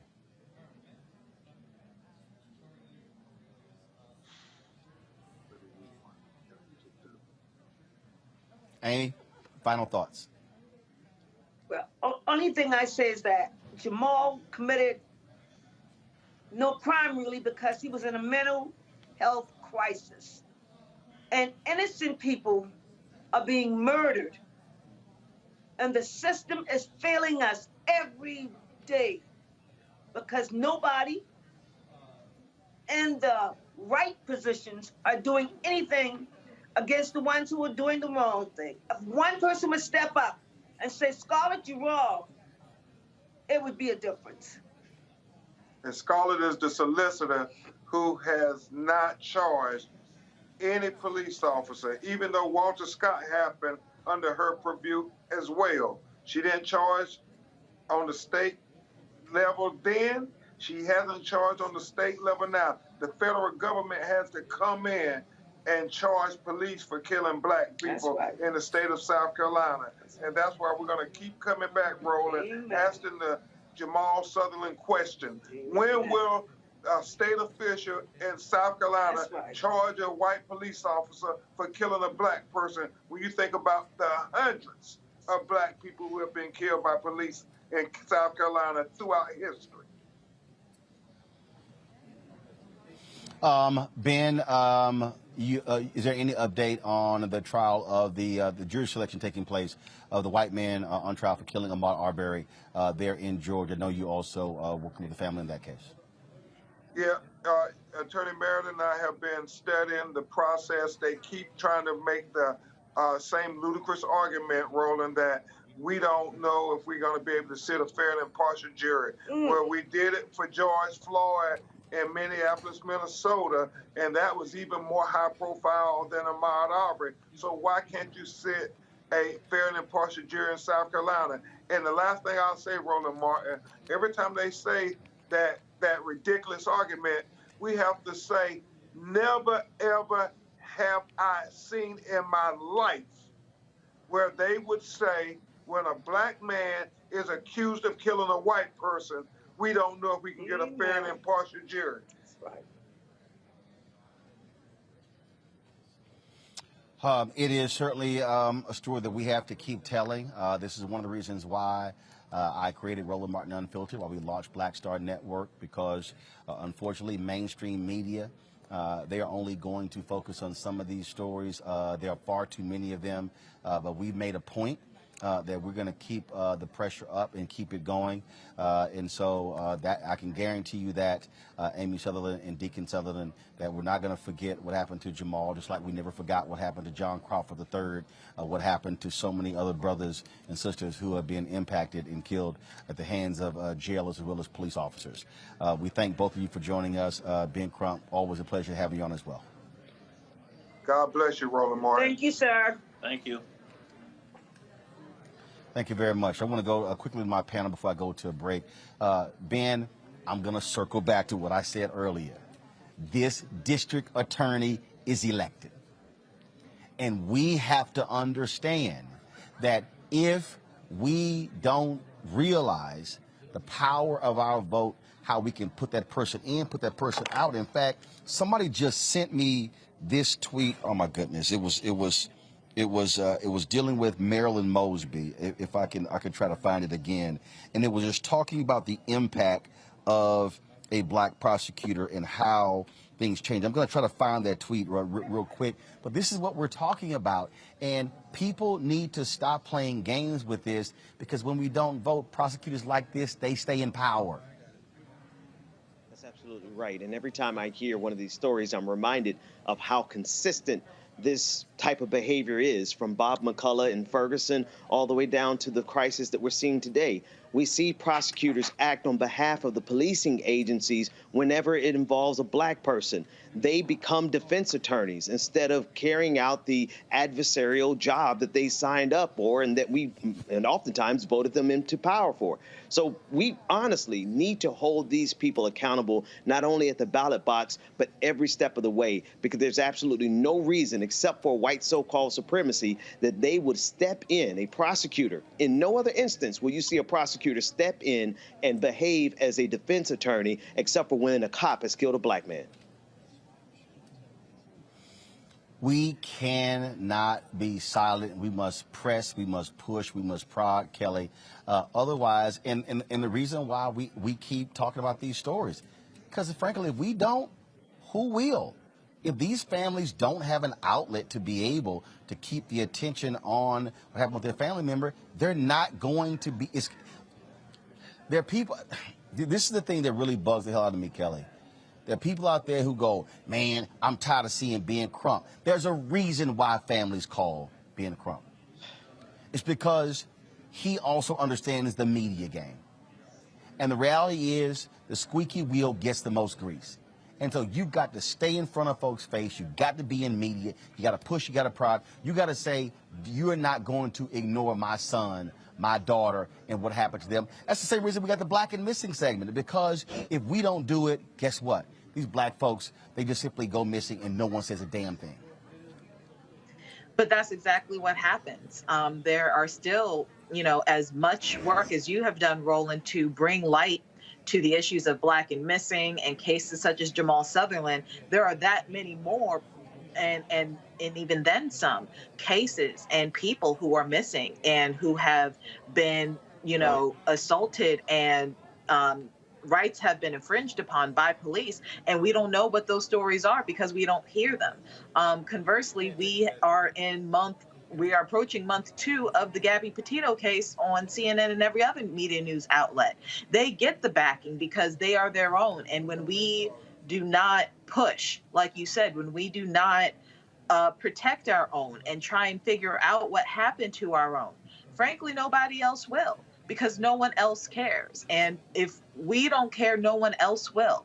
So, with this case and with others, you have to keep pressing. You have to keep moving. You have to keep protesting. And yes, it's exhausting. Yes, it feels like you don't get a break because it happens every single day. But if it's not going to be us to push these stories, no one else is. And those stories, those people are worth getting the message out so that it doesn't happen to somebody else. Mustafa? You saw the pain that was in Mama Sutherland's voice and in her eyes and in her face. And if that touched you, you need to do something about it. You need to pick up the phone, call down to South Carolina and let people know that you're watching and that you're engaged. Send an email down there. And then also make sure you're supporting the organizations who are trying to uplift folks. You know, you got 47% of the folks who are been killed by police in South Carolina have been African American, but only 18.5% of the population is black. There's something that's wrong with that dynamic. So yeah, that's why our brother Ben is out there fighting, and so many others. So you can't just watch these stories and be like, wow, that's too bad. You got to also get engaged. You got to do something. You got to use your vote. But you also got to also make sure that you're reaching out and letting people know that we're not just going to watch. We're not just going to be bystanders in this process, that we are actually going to get engaged. Indeed. Folks, got to go to break. When we come back, our marketplace segment. And so we're talking about HBCU Buzz. That is next. And also we'll have more from the Operation Hope, Global Hope Forum here in Atlanta. And so we're going to be, you see what's happening right now, the Q&A happening on the stage as we speak. We'll be talking to some other guests from here as well. Let me give a shout out again. I want to thank Amazon, Nissan, as well as Buick for being partners with us here at Roland Martin Unfiltered. You're seeing their ads. Click the link in the description on Black Star Network as well on the YouTube to take you to those particular pages. And we believe in supporting those that support Black-owned media because hashtag Black-owned media matters. We'll be right back on Roland Martin Unfiltered, the Black Star Network.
Maureen is saving big holiday shopping at Amazon, so now she's free to become Maureen the Merrier. Food is her love language, and she really loves her grandson. Like, really loves. Hey, I'm Donnie Simpson. Hi, I'm Eric Nolan. I'm Shantae Moore. Hi, my name is LaToya Luckett, and you're watching Roland Martin Unfiltered.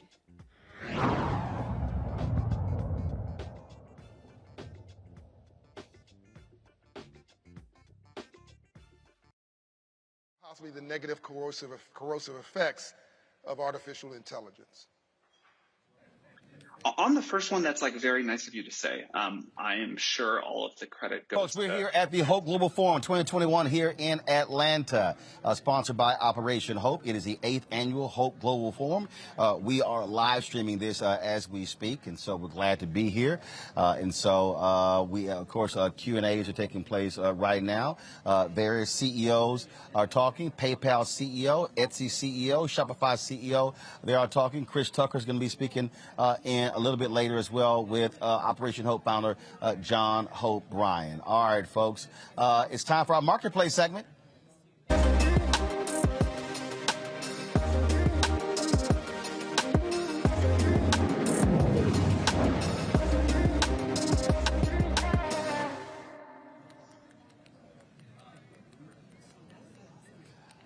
All right, folks, every single Tuesday we feature a Black-owned business here on Roland Martin Unfiltered on the Black Star Network.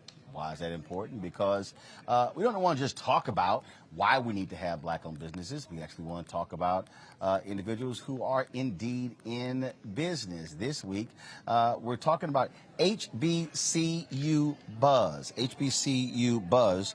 I want to bring up right now the founder and the CEO of HBCU Buzz, Luke Lawal Jr. Luke, he's based out of Los Angeles. Luke, how you doing? Hey, how's it going, man? All right, doing great. So what exactly is HBCU Buzz? Say that again. What exactly is HBCU Buzz? Oh, HBCU Buzz is a multimedia outlet founded on the campus of Bowie State University to showcase everything HBCUs.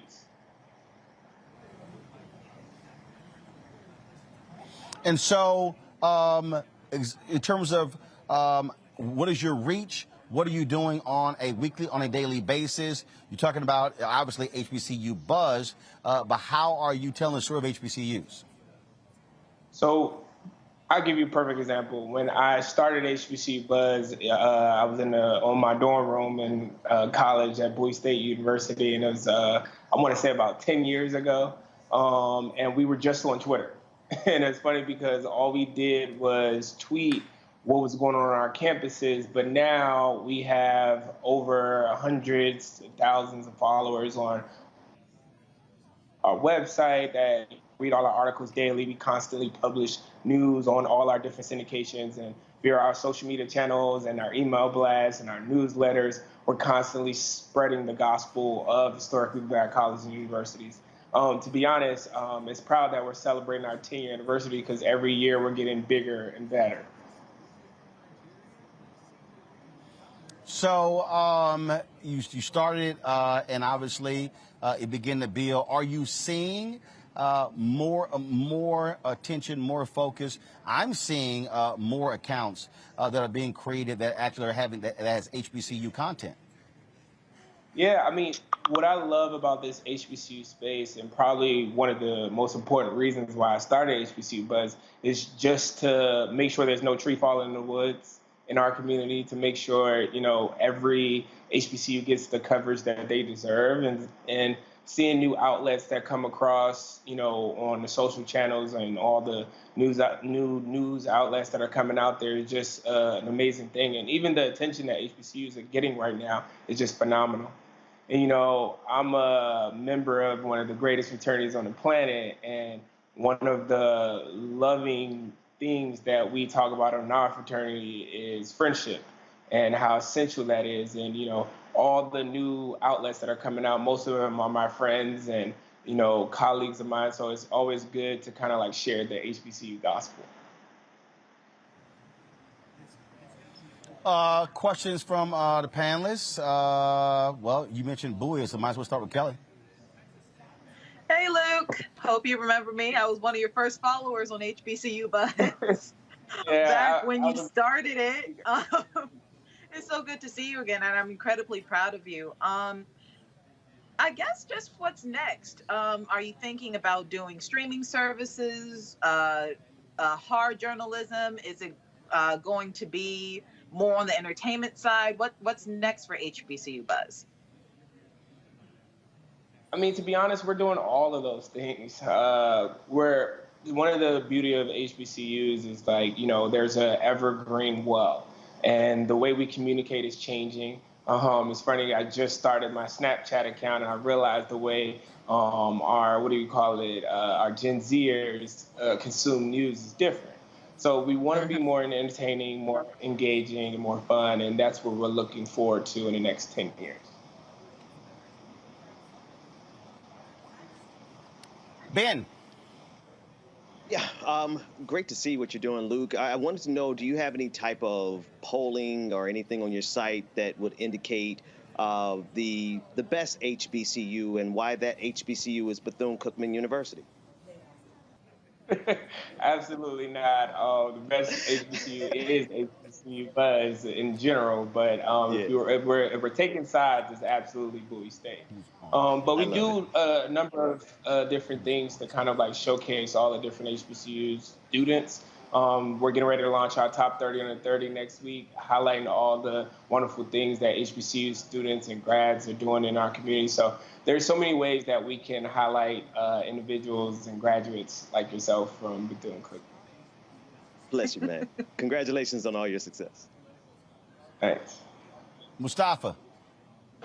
Luke, once again, congratulations. I spent a lot of time at Bowie, so I know there's a number of incredible folks who have went there and continue to go there. My question is around the pipeline.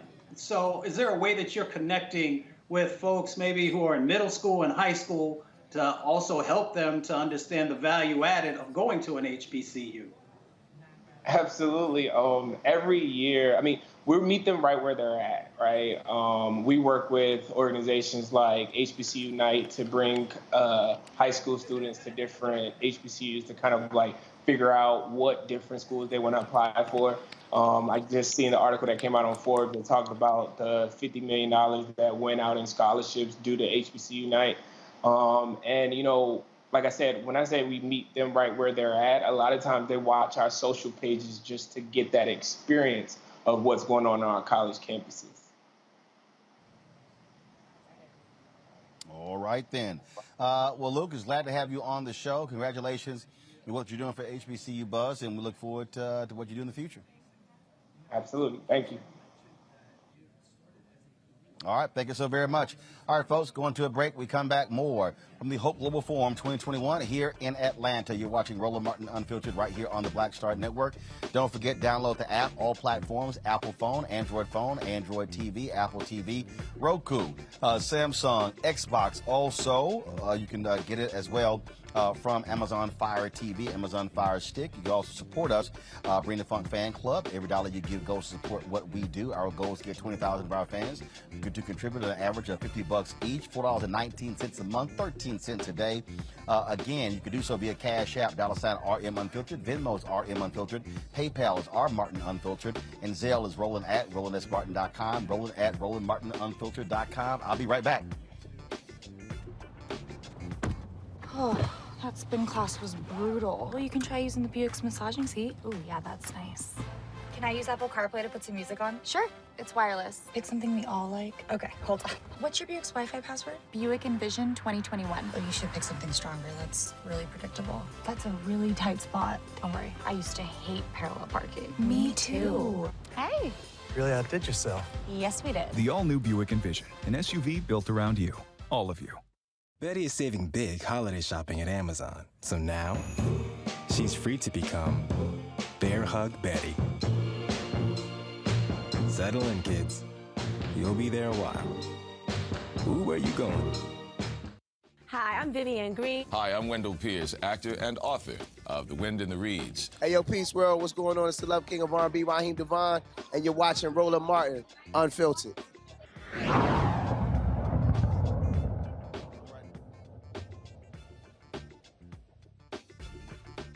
All right, folks, again, we're here at the Hope Global Forum 2021 here in Atlanta. We'll be here today, tomorrow, and Thursday, live streaming. We have a feed of just this event taking place right now on Black Star Network, plus our YouTube channel. And so in just a moment, John Hope Brown's going to be talking with the CEO of Fortune Media, Alan Murray. Let's go to Hope Global Forum 2021. An award, her producers and her support people said that they had to do the Oprah test on me, which was they had to go and do deep background on me, going back to my childhood, to make sure that I had as much to lose reputationally as she did. Wow. I've never said that. And you passed. Well, I guess. And that $100,000 that she gave me to start my office in Chicago, thank you, Oprah Winfrey, and with money from Paul Newman, it was his salad dressing company, profits from that, which we're going to talk about this ethos because he was ahead of his time. The money was important, but the credibility was more important. And when I bring people on stage, it's important that they have as much to lose as I do, that they're people I feel like I can wrap my hands around, that if they make a mistake, blame it on their head, not their heart, that they're decent, good people. And everybody makes a mistake, but they're not a mistake. They make a mistake, they're not a mistake. And you and I have this sort of relationship that's almost unarticulated. I can't say how you feel about me, but I trust you. And trust for a journalist is probably everything beyond basic competence, to be trusted. It is. And you've been passionate about this since you were 9 years old. And just to contextualize what this job is, I want to make sure I say this properly. Fortune magazine is, in long form sort of reading, people talk about the Fortune 500. You follow me? Fortune magazine is to business what Ebony magazine or Essence magazine was to the black community. And your role as the head of this editorially is, it brings gravitas to the conversation. So you, like me, have a lot to lose with the topics with which you wrap your arms around. Yet you come here talking about social justice, which is a bit of a risk in business. So you've been passionate about this from 9 years old. You come here today. Is the thing that drove you to journalism at 9 years old and the thing that has you here on the stage, is it the same line of passion? I think there's a line. You're asking for my life story. Are you going to give me time for that? I mean, I'm an old man here. Whatever you can do, whatever you can do in a minute. I appreciate you say I started as a journalist when I was 9 years old. Interested in journalism. I actually walked up and down the neighborhood and took, asked people about they lost their cat or their grandmother was visiting, and I would take notes. And this was before the day of Xerox machines. So I would take all my notes home to my mother, and I'd lay them all out longhand, and she'd type them on a special kind of carbon paper. And I had a jelly sheet copying machine. I could make a copy of my newspaper on the jelly sheet copying machine, run off 30 copies, and sell them for a nickel a piece. I think I have no idea. 9 years old, you don't know why you're doing something. But I did feel like I was doing a service. I was providing facts to these people about their neighbors and what their neighbors were up to. And I do feel very passionately about facts and about truth, and very disturbed about what's happened to facts and truth in our society. We can put that aside for a different conversation. But I want to get back to social justice, because that was really the question you were asking. I mean, the other thing about my mother was she had a very strong sense of social justice. We moved to Tennessee when I was 9 years old, and she it was kind of a tough time for race relations. It was busing was underway, and my earliest, strongest memory of my mother was if we would be in a room. We lived on Lookout Mountain, which Dr. King pinpointed as kind of a symbol of affluent bigotry. It was from Stone Mountain to Lookout Mountain. And she would, if we were in a room where one of my father's friends, somebody said something that had a hint of racism in it, she would just stand up and walk out. She wouldn't say anything. She would just quietly get up and walk out of the room. She said, I'm not going to be witness to this. And it made, I was a kid. I didn't really know fully what was going on, but it made a real impression on me about your role in life and the need to be witness, that you can't be a passive. Even as a journalist, where my job was to be passive, at the end of the day, you can't really be passive. You have to make a stand. As far as how that's come up in the business world, though, there's been a dramatic, you had Dan Shulman out here earlier.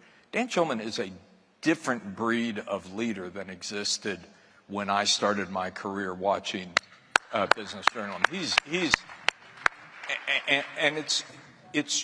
I've been. All right, folks. The conversation continues with the Fortune Media CEO. Again, if you want to actually see the separate stream, just simply go to our Black Star Network app or go to our YouTube channel, and you'll see that. Got to go to commercial break, pay a few more bills, then we'll come back here to the Hope Global Forum here in Atlanta. Roland Martin Unfiltered on the Black Star Network. Back in a moment.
time to be smart.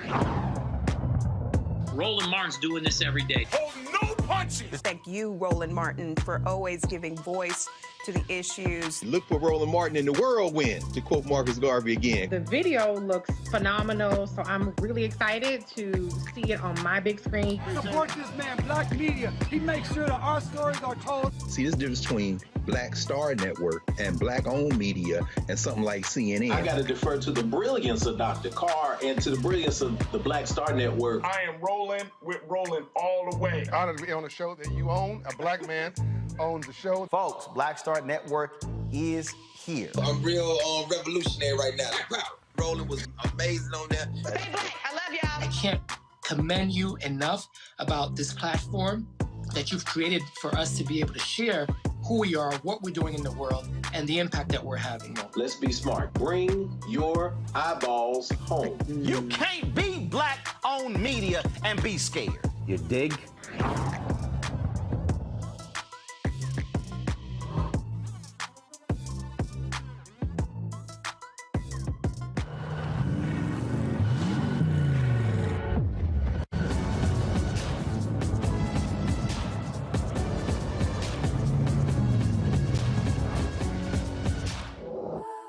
Hi, I'm LD Barge. Hey, yo, Peace World. What's going on? It's the Love King of R&B, Raheem Devon, and you're watching Roland Martin, Unfiltered.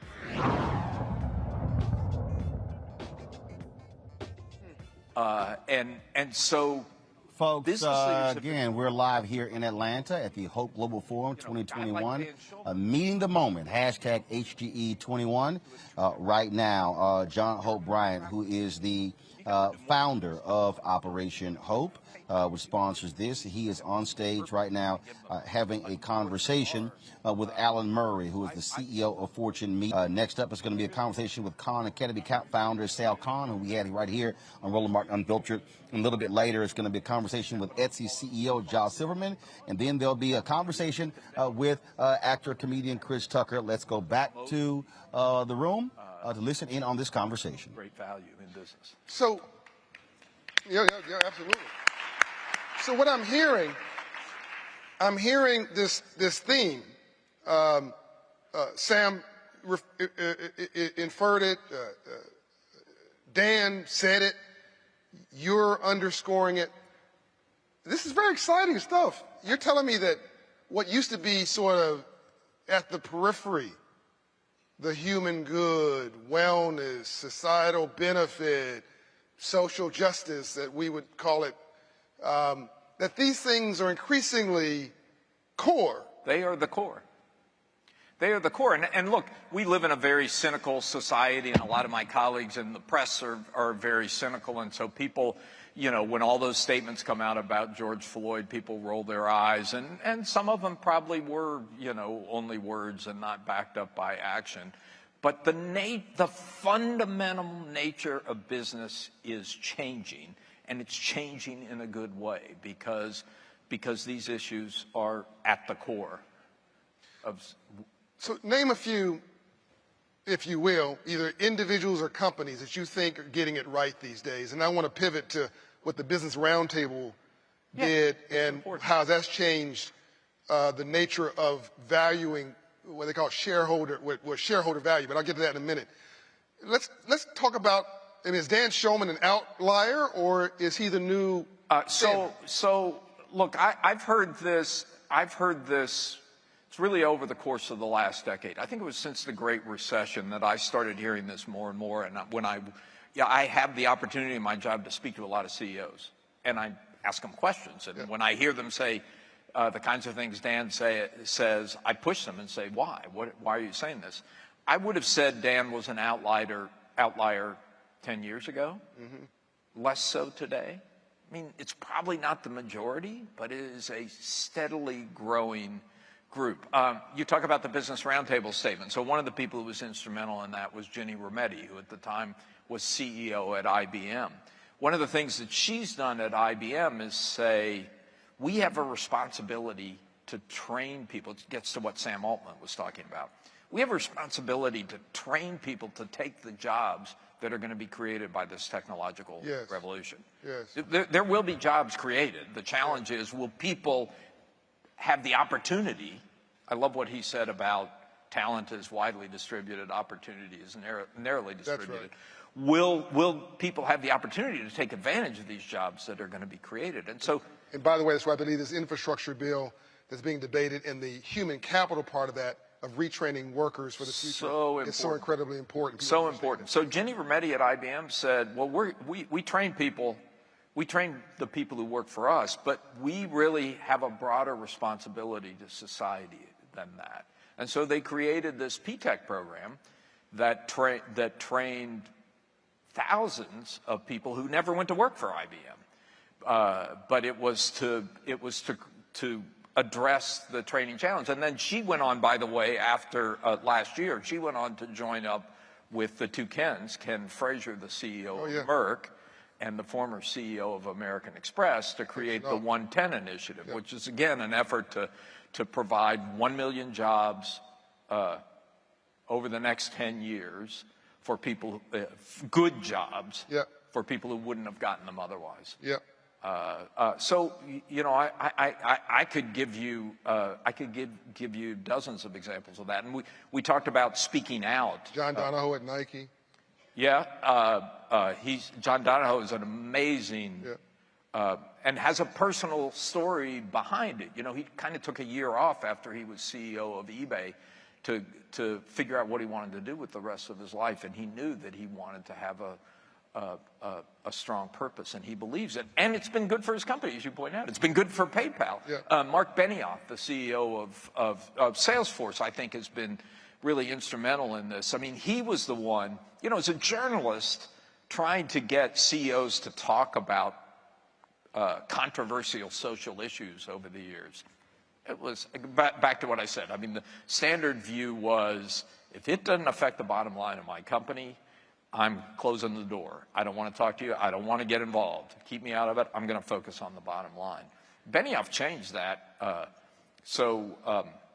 Michael Brown was 2014. I think it was later that year, maybe 2015, when the state of Indiana, when Mike Pence was governor, passed a law that was widely seen as discriminating against homosexuals, gays, the whole LGBT community. And Benioff said, okay, I'm out. I got a big plant in Indiana. We're not going to be in Indiana if this is the way you're going to run your state. That was unheard of. That was unheard of. That didn't happen in business before 2015. And since then, you've had a whole string of that. State of North Carolina. All right, folks, that is it for us here at the first day of the Hope Global Forum 2021 here in Atlanta. We'll begin broadcasting tomorrow at 8 a.m. If you want to watch the remainder of the conversation with the CEOs, as well as the conversation with Chris Tucker, just simply go over to the feed that we have running right now on our YouTube channel, as well as on Black Star Network. And so we've had the simultaneous feeds running for the past couple of hours. And so we look forward to having some great conversations the rest of the week. We've got some amazing interviews coming your way. So please stay tuned. We are here on the ground broadcasting from Hope Global Forum. Glad to be partnering with Operation Hope and Jamal Bryant to bring you this information. This is why we created Roland Martin Unfiltered and the Black Star Network to do these very things. And so please, folks, if you want to support what we do, download our app. Our goal, we want to have 50,000 downloads, folks, by December 31st. And so please download it on your Apple phone, your Android phone, Apple TV, Android TV, Roku, Xbox, Amazon Fire TV, Samsung as well. And so please do that. And don't forget to support us in our Bring the Funk fan club. Support us via Cash App, $RM Unfiltered. PayPal's R Martin Unfiltered. Venmo is RM Unfiltered. Zelle is Roland at RolandSMartin.com. Roland at RolandMartinUnfiltered.com. Folks, that is it. I will see you tomorrow right here from the 2021 Hope Global Forum. Thank you so very much. Glad to have all of you with us. You know how we do it. Keep it real, keep it unapologetic, keep it unfiltered, and we keep it black. Holla!